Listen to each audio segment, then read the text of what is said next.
오늘 말씀은 이방인에게 최초로 성령이 임한 사건입니다.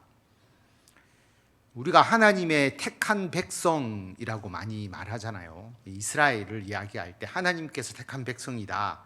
그래서 택한 백성, 선민이라고 이야기를 하죠. 택할 선자를 써서 선택받은 백성, 선민. 그런데 선민만 되어야 되는 게 아니라 성민이 되어야 되죠. 거룩한 하나님의 백성이 되어야 합니다. 그런데 이스라엘 백성들은 택함을 받은 선민이지만 성민이 되지는 못했죠.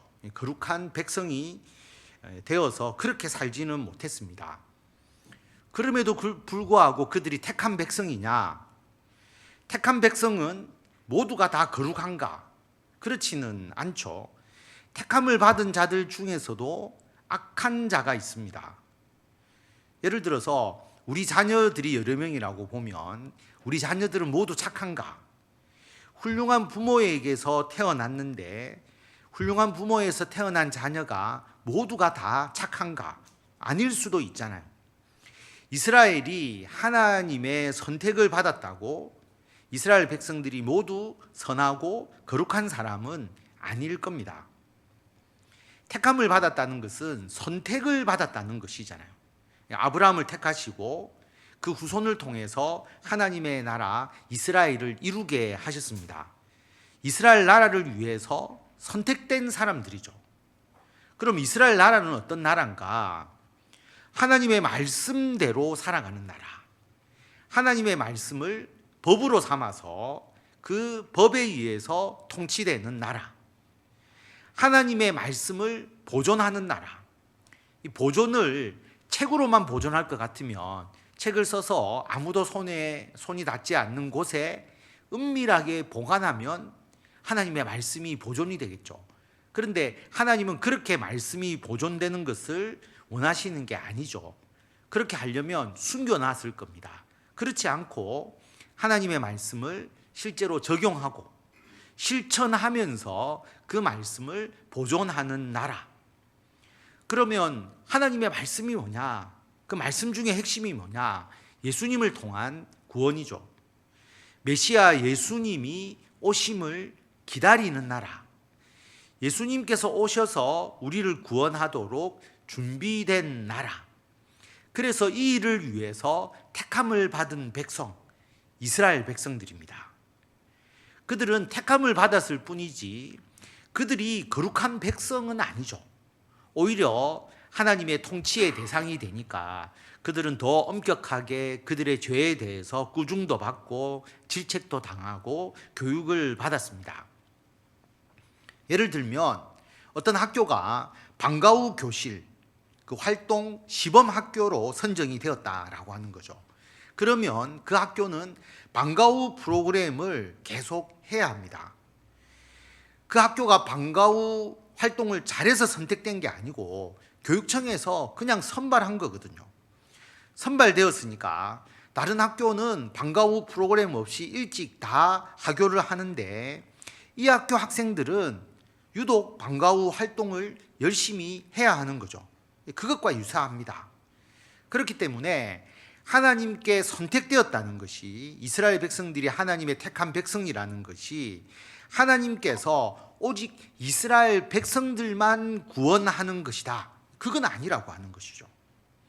모든 사람을 구원하시기를 원하시고 그렇게 하시는데 그 준비 과정에서 먼저 선택된 백성이 이스라엘 백성인 거죠. 방과 후 프로그램 시범 활동을 하는 학교가 선정이 되어서 그들이 그 활동을 잘하면 그 다음에 모든 학교에서 그 방과 후 활동을 이제 시작하게 되는 것이죠. 이것처럼 이스라엘을 먼저 택하셔서 하나님 말씀 배우게 하고 적용하게 하고 그리고 그 이스라엘 가운데 예수님께서 오시고 우리를 구원하시는 일들을 하고 난 이후에 이제는 모든 세상 사람들을 구원하는 그 일이 있게 되는 겁니다. 그 첫 시작이 오늘 말씀이라고 볼 수 있습니다. 왜냐하면 처음으로 이방인에게 성령이 임하게 되거든요. 그 사람의 이름이 고넬료입니다. 오늘 1장에 보면 가이사라에 고넬료라 하는 사람이 있다. 그는 이탈리아 부대, 로마의 부대 이름이죠. 이탈리아 부대라고 하는 군대의 백부장이다. 100명의 군사를 거느린 지휘관이죠. 여러분, 최초로 이방인에게 성령이 임했는데 왜 하필 군인일까? 왜 하필 이방인 군인일까? 그런 생각 한번 해보지 않으셨습니까? 식민지로서 이스라엘 다스리는 지배자인 군인, 이스라엘 입장에서는 참 기분 나쁜 사람이거든요. 우리가 일제강점기 때에 일본 군인에게 성령이 임했다라고 생각해 보십시오. 그것과 같다라고 하는 거죠. 왜 그랬을까? 그 이유를 우리는 알 수가 없고 이것은 하나님의 선택입니다. 그런데 이 고넬료가 어떤 사람이었냐면 굉장히 경건한 사람입니다.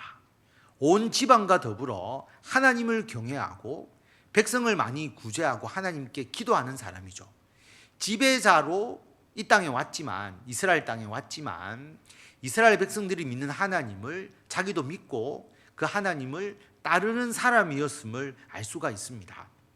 그래서 처음 이방인 중에서 예수님을 믿고 성령을 주시는 사람을 하나님이 택하실 때에 일단 하나님을 아는 사람 중에 택했다라고 하는 거죠. 왜냐하면 하나님을 전혀 모르는데 예수님을 믿기가 쉽지 않을 거다.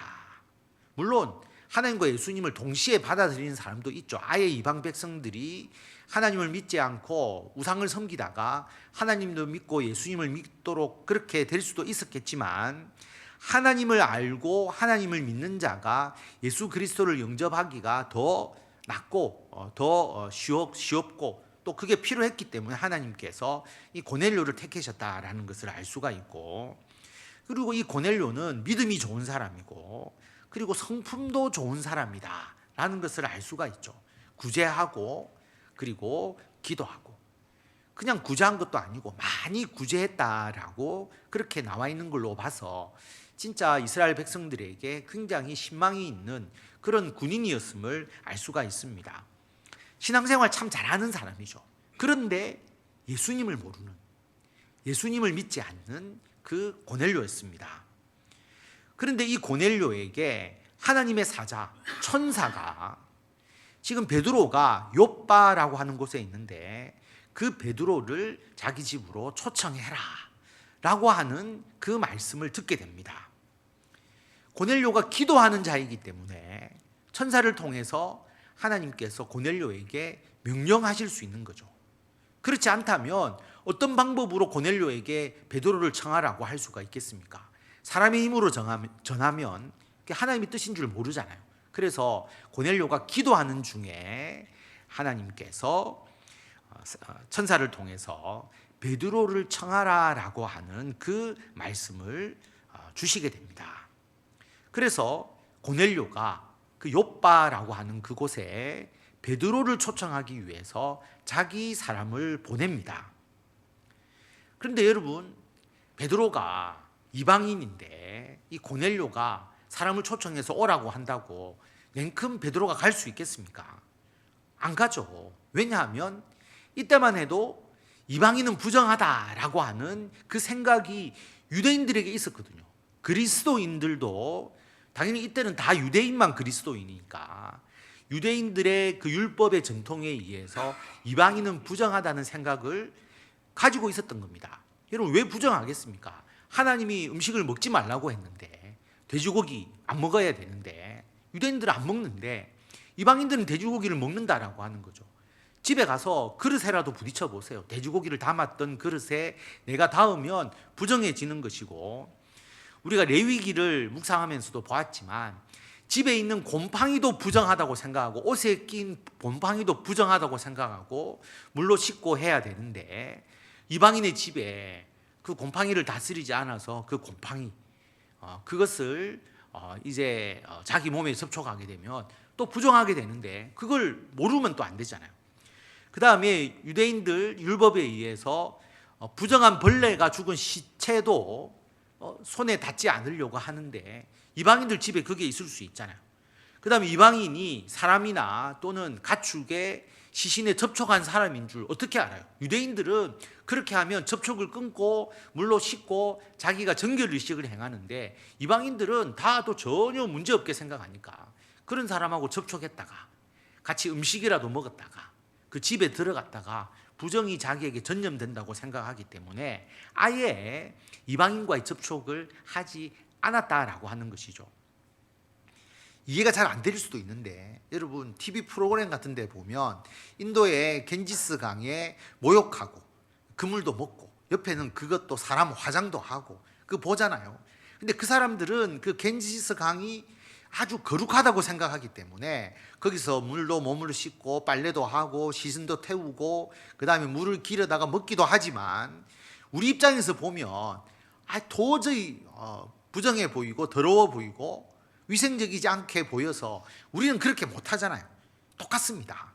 이방인과 유대인들이 생각하는 그 격차가 그 정도로 심하다라고 하는 것이죠.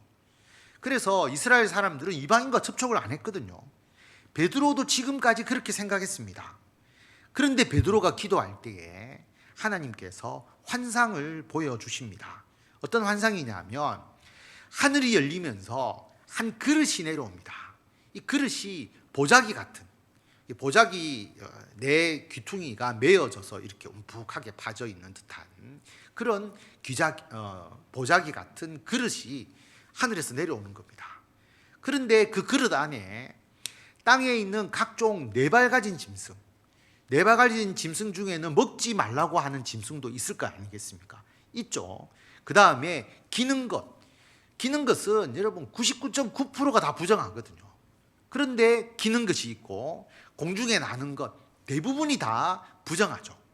그래서 부정한 동물 그리고 부정한 새들, 이런 게 그 그릇에 가득히 담겨 있는 겁니다. 그런데 이걸 보여주시고 난 뒤에 소리가 들리거든요. 베드로야, 일어나서 잡아먹으라. 베드로가 환상 가운데서도 주여 그럴 수 없습니다. 내가 속되고 깨끗하지 아니한 것을 나는 지금까지 결코 먹지 않았습니다. 그렇게 대답했죠. 그런데 두 번째에 소리가 있습니다. 하나님께서 깨끗하게 하신 것을 너가 속되다, 부정하다고 하지 마라. 하나님께서 깨끗하게 했는데 왜 네가 부정하다고 하느냐. 이 환상이, 똑같은 환상을 3번 보게 됩니다. 3번 음성을 듣게 되는 것이죠. 그리고 그 그릇이 하늘로 다시 올라가는 환상을 보게 되죠. 그럼 베드로가 고민하지 않았겠어요? 왜 하나님이 이 부정한 음식을, 분명히 율법에 부정하다고 되어 있는데 이걸 나에게 먹으라고 할까? 왜 갑자기 나에게 이런 환상을 주셨을까? 하나님이 나를 한번 떠보시려고 하는 건가? 내가 율법을 잘 지키는지 지키지 않는지를 한번 테스트해 보기 위해서 나를 시험하셨을까? 이런 오만 생각을 다 했을 겁니다. 그런데 그때 고넬료가 보낸 사람이 베드로를 찾아오는 것이죠. 그리고 베드로에게 성령께서 다시 말씀을 하십니다. 베드로가 그 환상에 대해서 이게 무슨 의미인지 생각할 때에 성령께서 베드로에게 말씀을 하시죠. 2사람이 너를 찾을 거다. 그냥 사람도 아니고 2사람이 찾을 거다. 그러면 너는 의심하지 말고 그 사람과 함께 가라. 내가 그들을 보내었다. 그렇게 성령께서 말씀을 하시거든요. 그런데 고넬료가 보낸 사람이 베드로를 찾아온 겁니다. 여러분, 환상을 보여주셨죠. 부정한 것을, 율법으로 부정한 것을 이제 더 이상 부정하다고 하지 마라. 하나님이 깨끗하게 했다. 그리고 성령께서 2사람이 찾아올 건데 가서 그 사람을 따라가라. 이렇게 명령을 하셨는데 딱 고넬료가 보낸 사람이 자기를 찾아오니까 안 갈 수가 없는 거죠. 무슨 일로 왔느냐고 물어보니까 백부장 고넬료에 대해서 이야기를 합니다. 우리 주인은 의인이고 하나님을 경외하는 사람인데 천사의 지시를 받아서 당신을 그 집으로 청하라고 해서 그렇게 우리가 왔다. 베드로가 그 이방인을 자기가 있는 그 집으로 맞이해 줍니다. 그리고 유숙을 하고 그 다음날 요빠로 가서 고넬료의 집에 들어가게 되는 것이죠. 가보니까 고넬료가 그의 가족들, 친척들 다 모아서 베드로를 기다리고 있습니다. 베드로가 고넬료에게 가서 이 이야기를 합니다. 28절에 보면 유대인으로서 이방인과 교제하고 가까이 하는 것이 위법인 줄은 너희도 알거니와. 고넬료가 유대인을 다스리기 때문에 유대인들이 이방인과의 관계를 부정하게 여긴다는 것을 고넬료도 알고 있는 거죠. 그리고 베드로는 당연히 그렇게 생각했고, 이방인과 유대인들은 교제할 수 없다. 이방인과 식사하지 않고 그 집에 가지 않는 겁니다. 그런데 하나님이 내게 지시하셔서 아무도 속되다 하거나 깨끗하지 않다 하지 말라, 그렇게 말씀하시기로. 하나님 앞에서 부정한 사람이 없다는 거죠.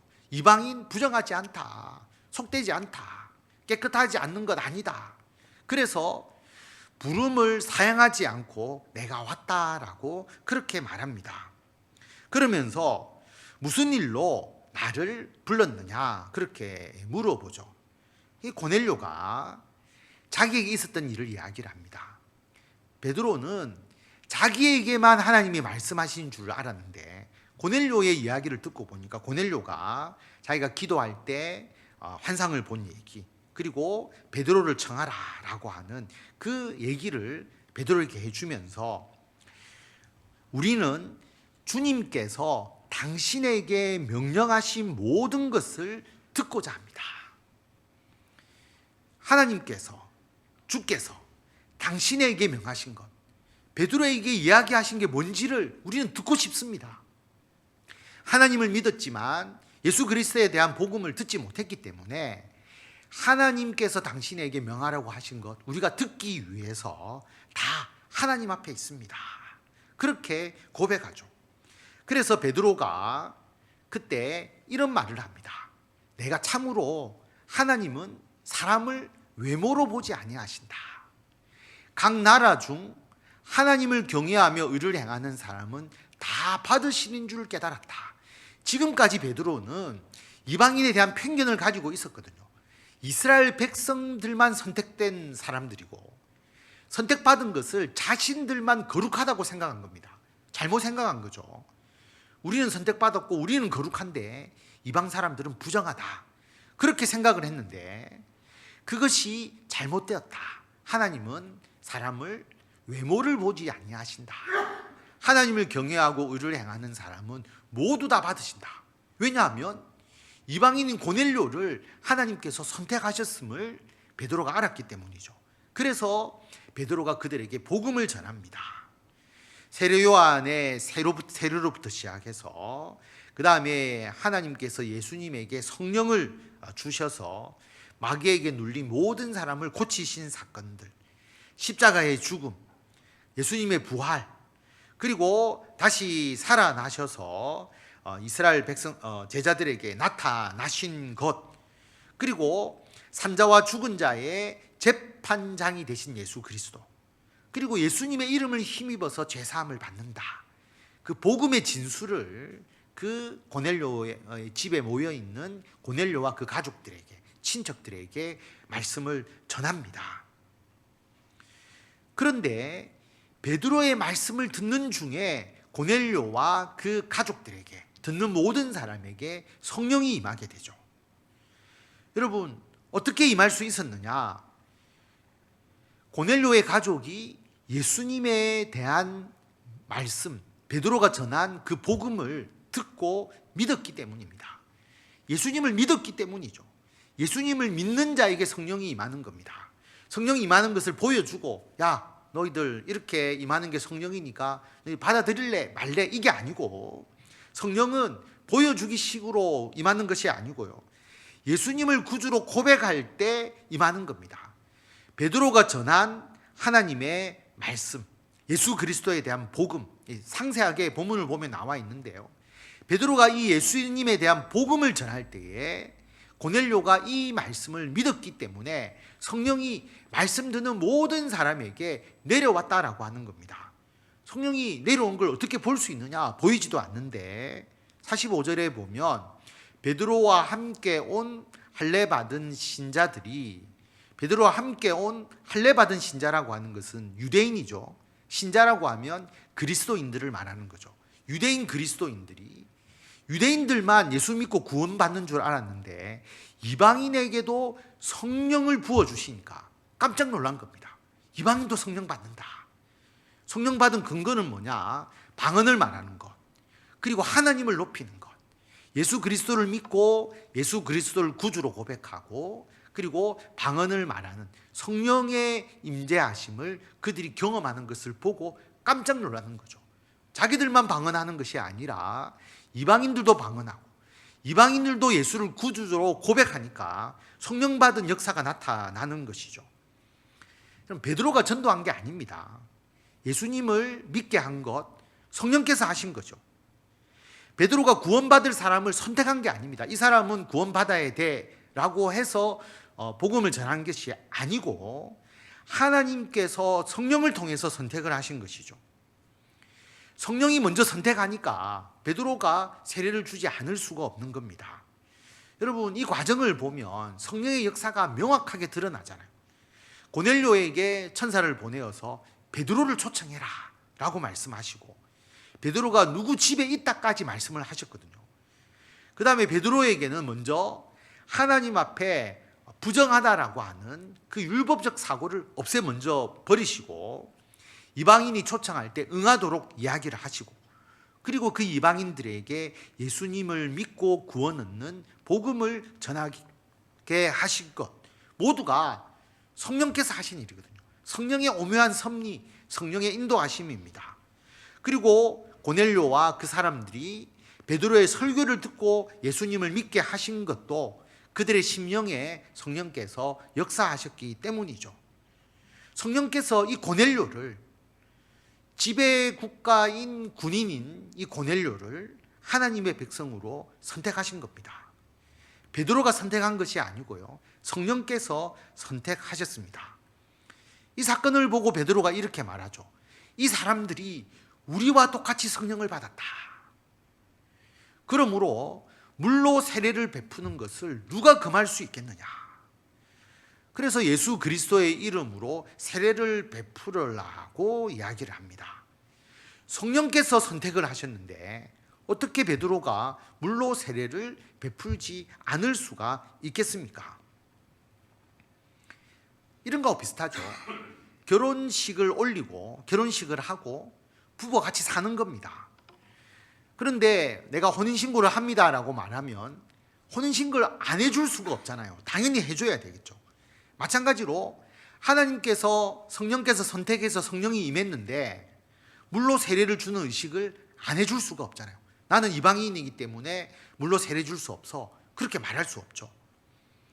반대로 혼인신고를 하면 모두 결혼해서 같이 사는 거냐? 그렇지 않을 수도 있잖아요. 누군가가 혼인신고를 불법적으로 해가지고 결혼해서 같이 살지는 않는데 혼인신고만 누가 그냥 하는 경우가 있을 수가 있잖아요. 물로 세례를 주었는데 실제로 그 사람은 세례만 받을 뿐이지 예수님 믿지 않아서 성령을 받지 않는 경우도 있을 수도 있을 겁니다. 예를 들어서 군대에서 초코파이 받으려고 거짓으로 내 예수님 믿습니다, 그렇게 하는 경우, 그래서 군대에서 세례는 받았는데 예수님은 안 믿고 세례 받은 경우. 예전에 제 모교회에서 한 사람이 목사님을 찾아가서, 담임 목사님에게, 목사님, 저 세례는 받았는데 한 번 더 받고 싶습니다. 목사님이, 아니 세례는 2번 주는 거 아니야, 한 번만 받으면 돼.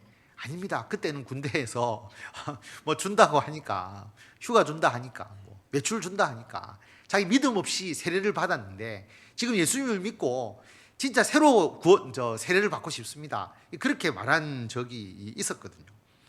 마찬가지로 여러분, 그런 경우가 있을 수 있겠죠. 혼인신고는 했는데 거짓 혼인신고를 하는 경우도 있을 수 있을 겁니다. 그런데 여러분, 일반적으로는 혼인신고하고 결혼해서 살고, 또 결혼해서 살고 또 혼인신고하고 뭐 그런 거 아니겠어요. 마찬가지로 여러분, 물로 세례를 받으면 성령으로 세례를 받는 거고, 성령 세례 받으면 또 물로 세례를 베푸는 것이죠. 어떤 특수한 잘못된 경우를 제외하고는 성령 받은 자에게 물로 세례를 베풀고 물로 세례를 주고 예수님을 구주로 고백하면 성령을 받게 되는 겁니다. 그래서 이 고넬료에게 성령이 임한 거예요. 이방인에게 처음으로 임하면 두 번째, 세 번째, 네 번째는 계속 일어날 것 아니겠습니까? 그래서 이 사건 이후로 베드로나 그 어떤 그리스도인 유대인들이 유대인만 구원받는다, 유대인만 택한 백성이다, 유대인만 성민이다, 그렇게 말할 수가 없는 거죠. 유대인만 예수 믿고 구원 얻는다 말할 수가 없는 겁니다. 왜냐하면 분명하게 성령께서 고넬료를 선택하시고 이방인에게 성령을 주시고 예수님을 믿도록 하셨기 때문입니다. 여러분, 지금은 이방인이 이스라엘 백성들 외에는 예수님을 믿지 못한다, 구원받지 못한다라고 생각하는 사람 아무도 없습니다. 우리도 이방인이잖아요. 그런데 우리가 예수님을 믿고 있으니까 이스라엘 사람들보다 훨씬 더 많은 사람들이, 많은 이방인들이 지금은 전 세계에서 예수님을 믿고 있잖아요. 그래서 이방인이 예수님을 믿는다는 거 가지고 문제 삼는 사람 아무도 없습니다. 근데 여러분, 지금 시점에서 우리 그리스도인들이 이 당시 유대인들처럼 생각하는 이방인이 있을 수 있다는 거죠. 오늘 본문 말씀의 시대에 유대인 그리스도인들이 이방인은 예수님 못 믿어, 구원받지 못해, 택함 받지 못했어라고 생각하는 것 같이 우리가 지금 이 사람들은 예수 믿지 못한다, 예수 믿지 못한다라고 하면 우리의 의지가 좀 제외된 거기 때문에 오히려 나을 수가 있죠. 예수 믿지 못한다. 그런데 그게 아니고 어떻게 보면 이 사람들은 예수 믿으면 안 돼라고 그렇게 생각하는 것. 예수 믿으면 안 돼, 이 사람들에게는 전도하면 안 돼, 이렇게 생각하는 것. 예를 들어서 선지자 요나가 하나님께서 니느웨에 가서 하나님의 말씀을 전하라, 회개하게 만들어라, 그렇게 이야기를 하죠. 심판을 선포하도록. 니느웨가 앗수르의 수도와 같은 도시잖아요. 자기들을 핍박하고 자기들을 대적하는 적국, 앗수르의 심장부 그 니느웨에 가서 하나님의 말씀을 전해서 회개해서 그들이 심판받지 않도록 하라, 그렇게 하니까 요나가 기분 나빠서 니느웨로 가지 않고 도망가 버리잖아요. 니느웨는 하나님 믿으면 안 돼, 니느웨는 하나님 안 믿고 벌 받아야 돼, 그런 생각을 가진 거죠. 니느웨 사람은 하나님이 택함 받은 사람이 아니야, 이 생각을 요나 선지자가 가지게 된 거죠. 그런데 여러분, 요나에게 그 뜨거운 햇빛을 가릴 수 있는 박넝쿨을 주시고 그 벌레를 보내셔서 박넝쿨을 다 갉아먹게 해서 말라 비틀어지게 하고 그 뜨거운 그 동풍, 뜨거운 열기와 햇빛을 그대로 받게 하시잖아요. 그러니까 요나가 그 박넝쿨 없어졌다고 하나님께 불평했죠. 죽겠다고 막 하나님께 대들었잖아요.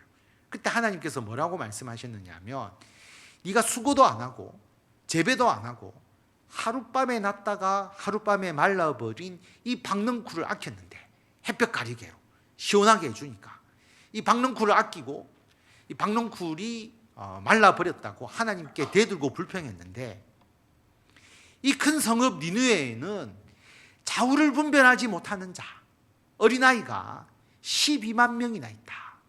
가축도 많이 있다. 그런데 내가 이 니느웨를 어떻게 아끼지 않겠느냐. 하나님께서 니느웨 백성을 사랑하신다는 거죠. 이방이고 앗수르고 이스라엘의 대적이지만 이 백성들도 회개해서 구원받기를 원하신다. 그런데 왜 요나 너가 이 니느웨 사람은 하나님 믿으면 안 되고 회개해서 구원받으면 안 된다고 복음을 안 전하느냐라고 하는 것이죠. 요나의 잘못된 생각입니다.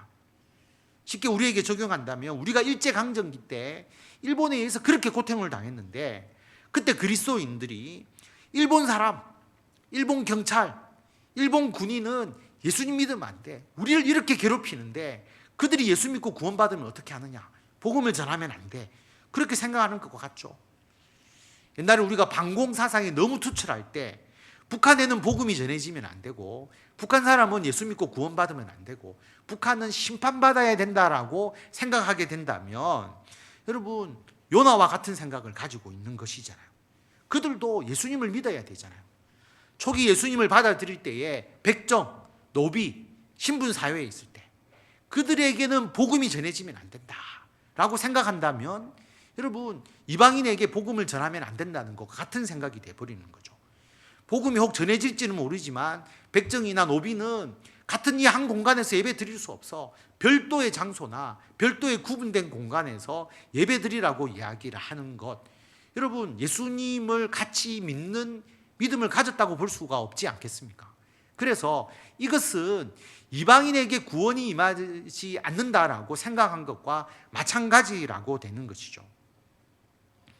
여러분 한번 생각해 보세요. 여러분 생각에 어떤 사람은 예수 믿으면 안 되느냐, 이 사람은 예수 믿으면 안 되지, 그렇게 생각하는 사람이 있느냐라고 하는 거죠. 범죄자, 아주 극악무도한 범죄를 저지르는 사람, 그 사람 예수 믿으면 안 되나요? 예수님을 믿어야 되겠죠. 미혼모, 교회 나오면 안 되나요? 이 사람들도 예수님을 믿어야 되겠죠. 성령께서 범죄자와 미혼모에게는 임하지 않을까? 당연히 임하겠죠. 여러분 동성애자, 트랜스젠더, 이 사람들은 예수 믿으면 안 되나요? 이 사람들도 예수님을 믿어야 되죠. 우리는 그들에게도 예수님을 전해야 되는 것이고요. 단 우리가 예수님을 전해서 구원받기 위해서 필수적인 게 있잖아요.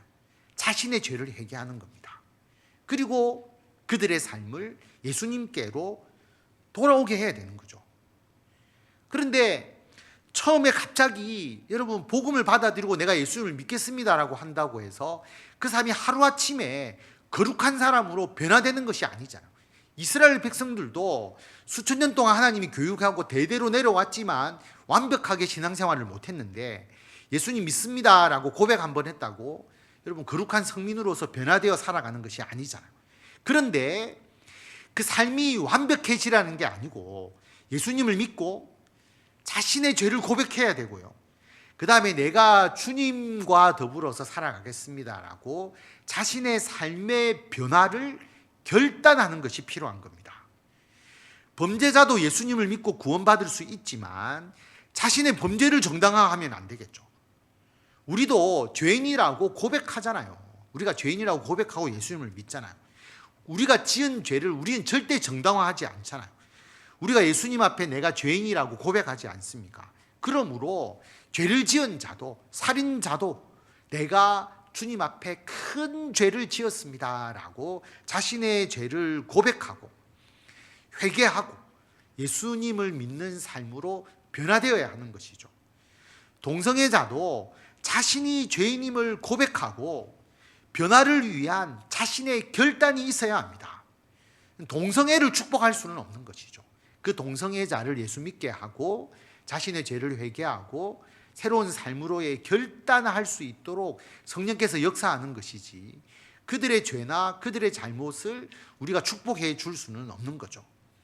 어떤 분은 동성애자와 왼손잡이나 마찬가지지 않느냐, 성경에는 왼손잡이가 나오는데요, 왼손잡이를 죄인이라고 말한 적이 한 번도 없습니다. 그런데 동성애는 죄라고 분명히 말씀하고 있거든요. 하나님의 창조의 섭리가 남자와 여자를 창조하셨기 때문에. 여러분 간음한 자가 나오잖아요. 간음한 자가 예수님을 믿고 구원을 받았습니다. 간음한 자를 예수님께서 위로하시고 그리고 치유하시고 그리고 주의 복음을 증거하셨거든요. 그런데 예수님이 그 간음을 축복하지는 않으셨어요. 다시는 그런 죄를 범하지 말라라고 말하시고 예수님께서 그를 복음의 길로 이끌어 주셨거든요. 간음을 축복하면서 예수님을 믿는 게 아니에요. 그래서 우리가 예수님을 믿고 구원받을 수 있도록 하는 그 길을 열어주는 것에 어떠한 사람도 우리가 가로막아서도 안 되고 그리고 그것을 제한해서도 안 됩니다. 그러나 우리가 예수 그리스도의 복음을 전한다는 것은 그들이 그 복음을 받아들이고 자신이 죄인임을 고백하고 자신의 죄를 회개하고 하나님의 말씀에 따라서 결단하면서 변화되는 것, 이것이 필요하다라고 하는 것이죠. 그래서 이 고백이 있는 자가 예수 그리스도를 믿은 것이고 이들에게 성령이 임하는 것이고 이 고백이 있는 자에게 세례를 베풀고 주님의 자녀로서 인정하는 것입니다. 이것이 필요하다라고 하는 것입니다. 여러분, 우리가 편견을 가지고 보지 않도록 하는 것이 굉장히 중요합니다. 특히 우리나라가 편견이 굉장히 강해요. 우리가 한민족은 사실 역사적으로 아니라고 이야기하는데, 그래도 우리가 피부색이나 또 우리들의 모습이 비슷한 사람들, 민족적인 그 측면에서 우리 민족을 많이 강조하다 보니까 우리가 전부 다 한민족이다 이런 식으로 민족적인 걸 너무 강조하다 보니까 다른 피부색이나 또 다른 나라에서 온 분들을 같이 한 공동체에서 같이 살아가는 것을 굉장히 좀 꺼리는 경향이 있습니다. 제가 어떤 분이 쓴 글을 봤는데요. 한국에서 피부색이 다르면, 그 인종이 다르면 항상 외국인이다. 그럼 외국인이라는 것은 우리나라 사람이 아니라고 하는 거잖아요. 자기가 한국에서 십몇 년을 살고 한국 국적을 취득하고 자기는 한국인이라고 생각하는데 계속 누구 만나면 다 외국인이라고 칭하는 거죠. 그러니까 우리가 외국인이라고 하는 것은 국적의 개념이 아니라 어떻게 보면 여러분 미국인인데, 미국에서 태어나서 미국인인데 우리하고 외모가 같으면 저 사람은 외국인이라 안 하고 한국인이라고 대우하고, 한국에서 너무 오래 살고 한국말도 잘하고 그리고 한국적 문화도 가지고 있고 국적도 한국인인데 모습이 서양인처럼 보이면 저 사람 외국인. 그래서 자기는 항상 외국인이에요. 영원히 외국인으로서 살아간다. 그 얘기를 한 글을 제가 읽었는데 저 상당히 의미 있게 받아들였습니다. 저도 그렇게 생각하는, 우리나라 사람들이 그렇게 생각하는 게 있잖아요. 호칭이 외국인이잖아요.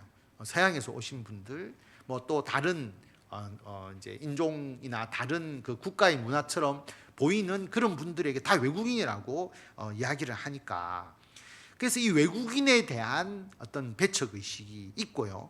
그 다음에 부산은 항구 도시라서 타 지역 사람들에 대해서 그렇게 좀 이게 배척하는 것이 타 지역보다는 작지만, 그래도 우리나라는 전반적으로 지역 감정이 있으니까 어떤 지역 이런 부분에 대한 배척.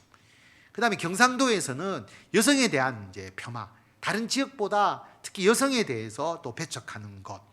그다음에 우리 사회에서 직업이나 지위에 대한 어떤 폄하. 그리고 자기 자신을 우월하게 생각하는 것. 그게 어디서 드러나느냐 하면요, 말에서 드러나거든요. 말을, 상대방을 굉장히 낮추어 보고 상대방에 대해서 함부로 이제 말하는 사람들. 그럼 자기 우월감에 사로잡혀 있는 거예요. 교회에서도 여러분 혹 그렇게 말하면 안 됩니다. 상대방이 나보다 훨씬 더 귀한 사람이라고 생각하면 우리 입에서 나오는 말이 함부로 말이 나올 수가 없겠죠. 말에 대해서 굉장히 조심할 건데, 그렇지 않는다라고 하는 것은 자기 교만이나 우월감에 사로잡혀 있을 때 우리가 그렇게 하는 거죠. 여러분, 성령은 그리스도 안에서 모두가 똑같다라고 말합니다. 성령 받은 자, 앞으로 성령을 받을 자도 하나님이 선택한 백성이라고 말합니다. 그들이 지금 성민은 아니지만 선택된 자인 거예요. 선택된 자를 하나님께서 모두 다 똑같다라고 그렇게 여기시는 겁니다. 우리가 먼저 선택되었죠. 방과 후 활동 프로그램, 시범학교에 우리가 다니는 것뿐인데 우리가 마치 그들보다 방과 후 활동을 훨씬 더 잘하는 자라고 하는 교만에 빠지면 안 되는 겁니다. 우리가 먼저 선택되었던 것뿐이죠. 그래서 마태복음 28장에 보면 예수님께서 승천하시면서 제자들에게 남기신 말씀이 나오잖아요. 가서 모든 민족을 제자로 삼아라. 이런 민족 안 돼, 이런 인종은 안 돼 말하신 적이 없습니다. 모든 민족을 제자로 삼아서 세례를 베풀어야 되고 가르쳐서 지켜야 되는 것이죠.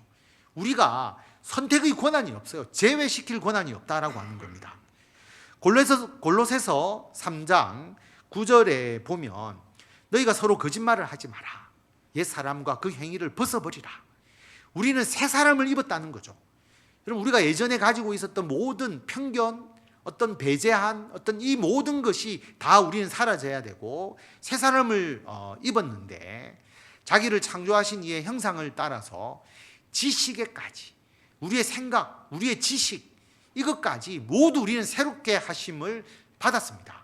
그러므로 우리 사회가 가진 어떤 전통적인 그런 잘못된 인식, 거기서 우리는 벗어나야 되는 것이죠. 어떻게?